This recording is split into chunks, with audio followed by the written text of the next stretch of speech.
You know, I was just listening, Andre, and you know, we're going to be talking later about shareholder engagement, and part of that is trying to find shareholders that are going to be, you know, hanging around for a long time, as opposed to in and out.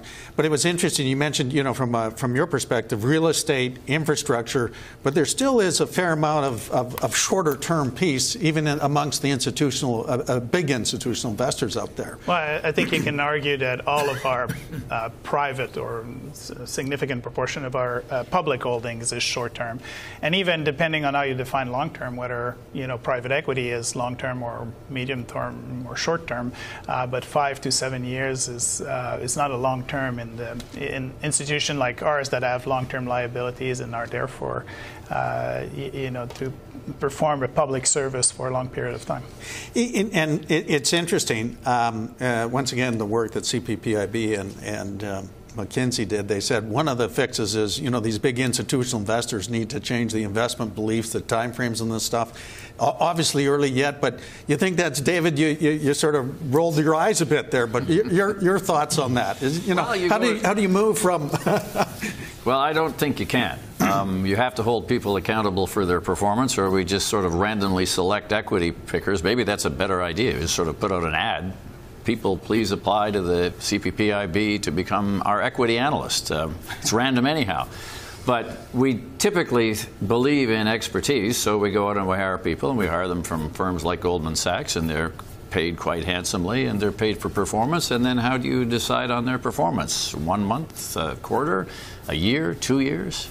And if it's too long and the payoff's not quite what they expect it might be, if they stayed at Goldman Sachs or went to Morgan Stanley, they won't join you. So it's a trade-off between skill, expertise, judgment that you want to get, wisdom for long-term horizon investors versus how you actually compensate somebody with those skills and expertise. And tough tension. So what do you do, Andre? That's my question. Do you do the random walk, or do you... Can I call a friend?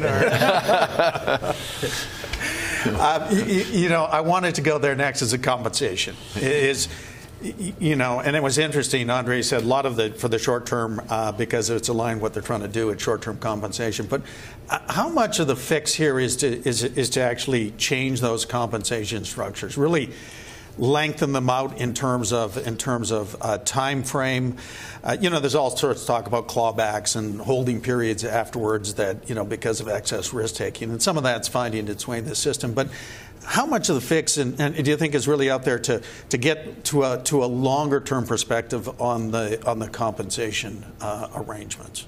And perhaps another piece is, what are the metrics that go into it? Maybe it's not just, you know, share price.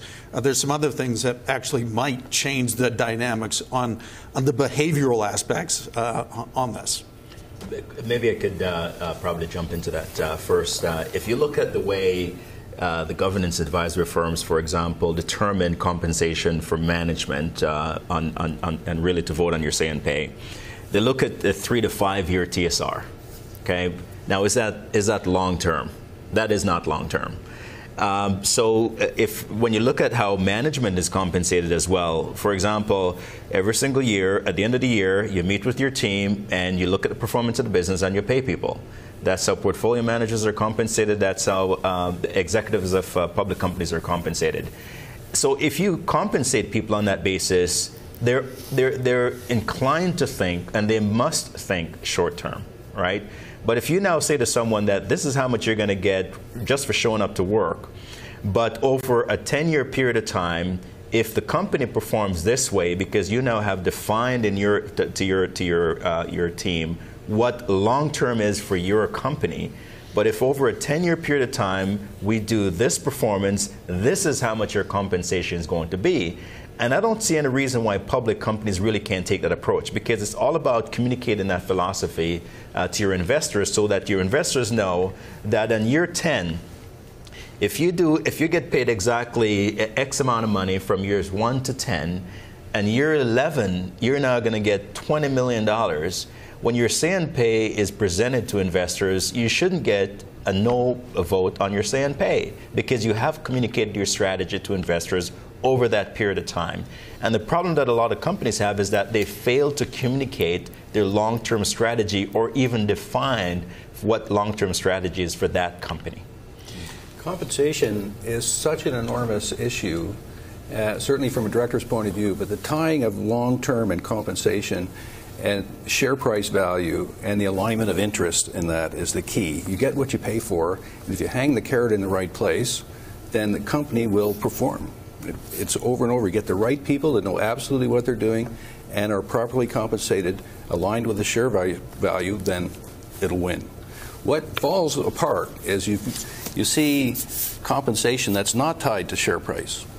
And if share prices go up, I know standing in front of annual meetings and compensation is an issue. If high price, nobody cares.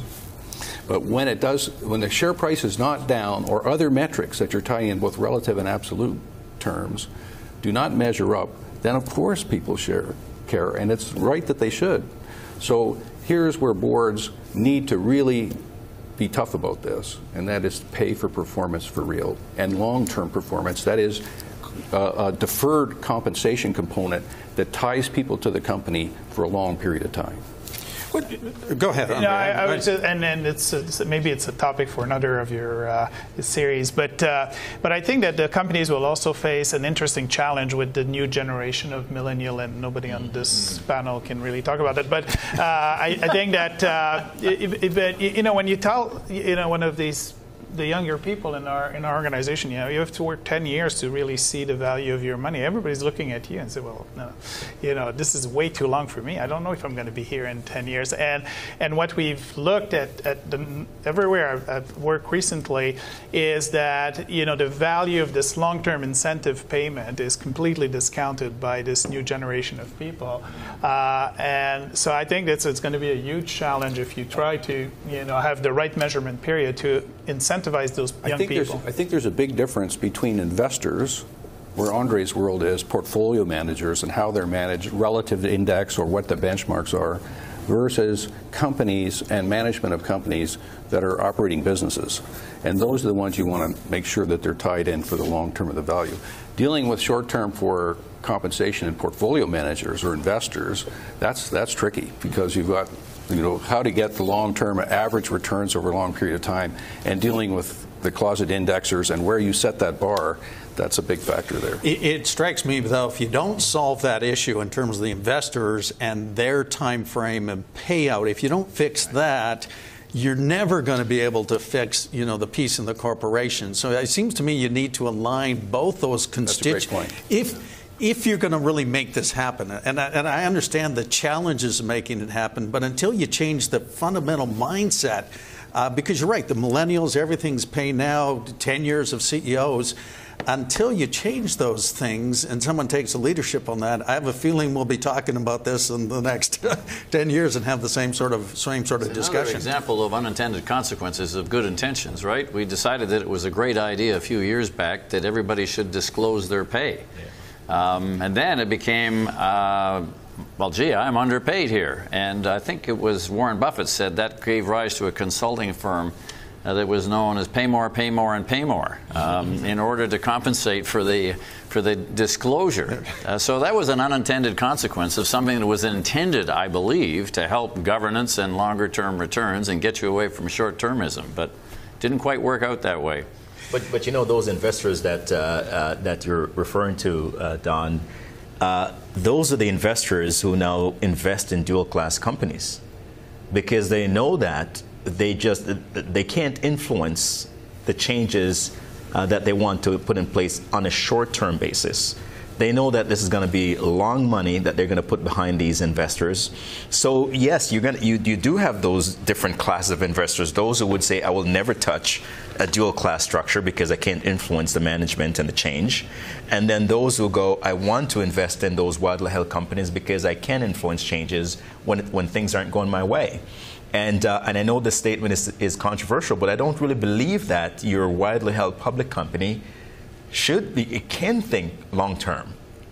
They can't, because there's too many external pressures preventing them from thinking long term. For example, again, the portfolio manager, who their stock is down 30% this year, and it's the biggest holding in their portfolio, how do you now explain to that person to just hold on for another 3 years? or another 4 years, when that person's compensation is going to be based on their performance that particular year. So that person clearly will put pressure on you to make decisions that may not be in your long-term best interest. So that is obviously, as we talk about the long-term strategy, a lot of challenges to change it, but I think that actually is going to require some pretty fundamental shifts, both from investors and management. And Wes, I like your saying, 10 years, could we make that happen? It should be feasible if we communicate the strategy, get the right metrics, but actually doing that, I think, is quite another thing. Let me. There's the piece, Andre, around proxy access these days. So there's say on pay, now there's proxy access, and to me, the question is, in trying to shift to a long-term focus, is part of the issue just, who's sitting around the table? What the people, the board members? Do we have the right people that are thinking long-term context? That I use the term not only independent, but independent thinkers. I think there's some differences between that. Is that part of the perhaps solution to make sure we up the game around the table? And I think that in order to accomplish that, and we see it. I mean, people that have skin in the game, the families-owned businesses, the private equity firm, it's a generic statement, but they seem to be creating more value. So if we transport that model into the boardroom and we have board members actually having a part of their compensation, a significant part of their compensation, and even part of their wealth into the companies that they are representing, maybe that would drive the right behavior. So that's interesting. Sort of the piece, private equity, it's alignment of interests, family-owned businesses. Someone had proposed if you put, directors put 10% of their net worth into the company. What do you think of that? I think it's like the shortage of directors again. I think that's a great point, Andre, because by defining you have to put up some millions of dollars to be a director means that you are, by definition, eliminating a whole pile of people that are very qualified and very well-meaning and bring a lot to the table, but because they don't have that kind of wealth, they can't participate. I don't know if that's the right thing. Just a thought and an idea.